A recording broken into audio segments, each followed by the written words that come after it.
The alarms blared across the cold, concrete walls of ADX Florence, echoing through every cell like the roar of a storm.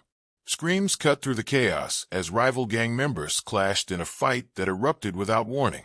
Weapons had been smuggled in, sharpened spoons, metal rods, even broken bed frames used as clubs. Blood splattered across the walls, while guards shouted orders that no one could hear over the chaos.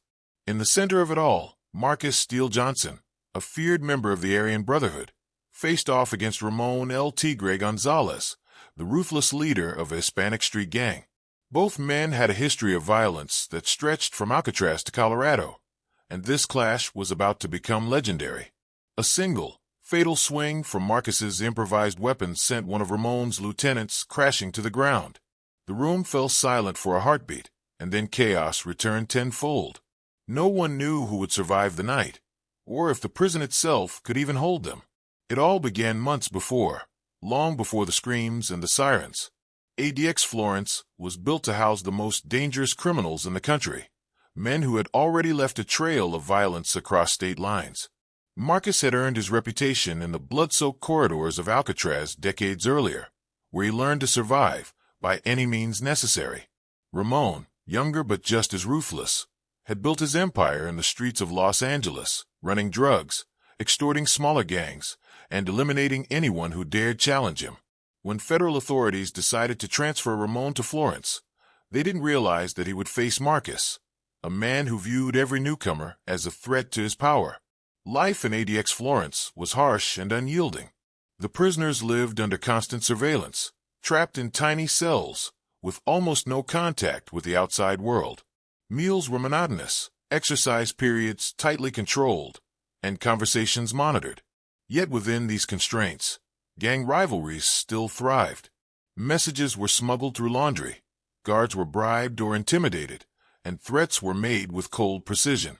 Every prisoner knew that to show weakness was to invite death. Even simple disputes over corners of the yard or the timing of meals could spark fights that would leave someone broken, or worse. Marcus and Ramon had been circling each other for weeks, their tension growing like a storm on the horizon. In the common room, a careless glance from one of Marcus's allies toward Ramon's table had been enough to ignite a fight. Chairs flew, fists connected with skulls, and guards were forced to intervene. But even the tightest security couldn't stop the undercurrents of hatred. Whispers spread in the hallways. Tonight, it's going to happen. Steele versus El Tigre. The day of the clash arrived.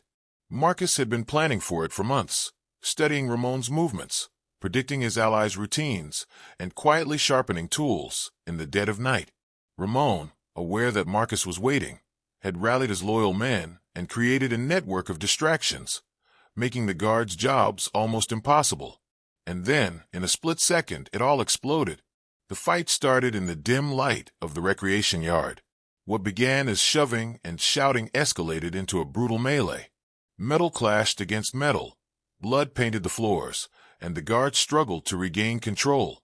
Marcus and Ramon locked eyes across the chaos, each moving with deadly intent. Every strike, every dodge, carried the weight of years of hatred and rivalry. The prisoners watched, terrified and enthralled, as the two leaders tore into each other, knowing that only one would emerge unscathed. Then came the moment that would haunt the prison for years. Ramon lunged, aiming for Marcus's chest, but Marcus twisted, grabbing Ramon's arm and breaking it with a sickening crack. Ramon screamed in agony, fury mixing with pain, and retaliated with a swing of his own. Marcus barely managed to block it. The noise was deafening, fists hitting bone, metal scraping concrete, and the roar of men fighting for survival. And just as Marcus prepared to deliver the finishing blow, a loud explosion rattled the far wall. A makeshift device hidden weeks ago by an unknown inmate had detonated.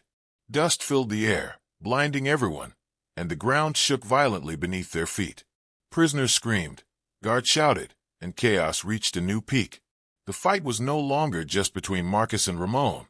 It had turned into an uncontrollable inferno that threatened to consume everyone in the yard. Through the dust and smoke, Marcus and Ramon disappeared from view. The guards tried to restore order, but the prisoners had other plans. Whispers of revenge, alliances, and betrayal surged through the halls. The explosion had opened a door that no one could close, and the question hung in the air. Who would survive this night of deadly rivalries? The next chapter of this war was about to begin, and no one knew if Alcatraz's legacy or ADX Florence's walls could contain the bloodshed that was coming. The smoke slowly cleared in the recreation yard of ADX Florence, leaving behind a scene of chaos and confusion. Marcus and Ramon were nowhere to be seen, hidden among overturned tables and broken benches. The guards worked furiously to separate prisoners and restore order, but the tension in the air was thick, almost suffocating. Everyone knew this was only the beginning. Rumors spread quickly. Some whispered that Marcus had vanished. Others swore Ramon had fled to the shadows, plotting his revenge. In the days that followed, life in the prison became a tense chess game. Marcus recovered in the isolation of his cell, carefully tending to cuts and bruises, while Ramon did the same, quietly recruiting loyal allies for the next confrontation. The prison had turned into a powder keg of fear and anticipation. Every glance in the hallway could spark violence. Every whispered conversation might carry threats. Even routine activities like meals or recreation felt like walking through a minefield. The inmates who weren't part of either gang lived in constant fear, tiptoeing around potential conflicts. One small dispute over a shared shower had escalated into a fistfight that left 2 men in the infirmary. The guards were stretched thin, trying to maintain a fragile peace, but it was obvious that Marcus and Ramon's rivalry had infected every corner of the prison. Alliances shifted almost daily, and no one could trust even their closest neighbor. Meanwhile, Marcus planned meticulously. He studied every movement of Ramon's followers, memorizing schedules and routines, mapping escape routes and choke points in the prison.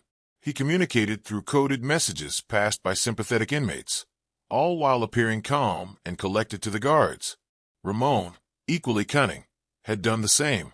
The 2 men had become shadows of predators, stalking each other across concrete corridors, plotting the next violent encounter. Weeks of preparation and tension led to a quiet night in the prison yard, a rare moment when the guards had briefly regained control. But the calm was deceptive. As prisoners filed into their cells for the evening, Marcus and Ramon made their moves. The first sign was subtle, a shout from the corner of the yard, quickly followed by the clanging of metal and the sound of bodies colliding. The fight erupted violently. Marcus, armed with a sharpened piece of metal hidden in his clothing, struck first, catching one of Ramon's men off guard. Ramon retaliated immediately, swinging with deadly precision. Prisoners scrambled for cover, screams echoing off the walls as chaos engulfed the yard once more. The guards struggled to reach the epicenter of the violence, but every step they took was met with resistance. The rivalry that had simmered for months had finally boiled over again. Marcus and Ramon faced each other in the center, the tension palpable, each strike fueled by hatred and survival instinct. The air was thick with dust, sweat, and fear. Every move was calculated, every attack precise, as the 2 leaders fought not just for dominance, but for reputation, for control over the prison itself. Other inmates either joined in the melee or tried desperately to escape the violence, turning the yard into a scene of total anarchy. Then came the final, shocking event that would seal their names in prison history. Ramon, desperate and enraged, lunged toward Marcus with a hidden shank he had concealed in his sleeve. Marcus saw it at the last second and twisted, but not fast enough. The blade caught him in the arm. He screamed, dropping his weapon, and in that same instant, Ramon was tackled from behind by another inmate loyal to Marcus. The struggle sent both men crashing into the metal fence surrounding the yard, sparks flying as the shank scraped against the bars. The guards finally reached the scene, firing warning shots into the air. Prisoners scrambled to separate, some fleeing to their cells, others frozen in shock. Blood covered the concrete, the air filled with the metallic smell of iron and fear. Marcus and Ramon were restrained, but both glared at each other with a fury that no chains could contain. The fight had ended, but the scars, physical and psychological, would remain long after the night was over. That night, ADX Florence was quieter than usual. The prisoners were subdued, the gang members nursing injuries, and the guards exhausted from managing the chaos. But everyone knew the truth. Gang rivalries in prisons like Alcatraz and ADX Florence were never truly over. Power, loyalty, and revenge lingered like a shadow in every corridor, waiting for the next spark to ignite a new war. The deadly rivalry between Marcus Steele Johnson and Ramon El Tigre Gonzalez had reached a climax, but in a place built to contain the most dangerous criminals in the country, survival was never guaranteed, and the walls themselves seemed to whisper the promise of future violence.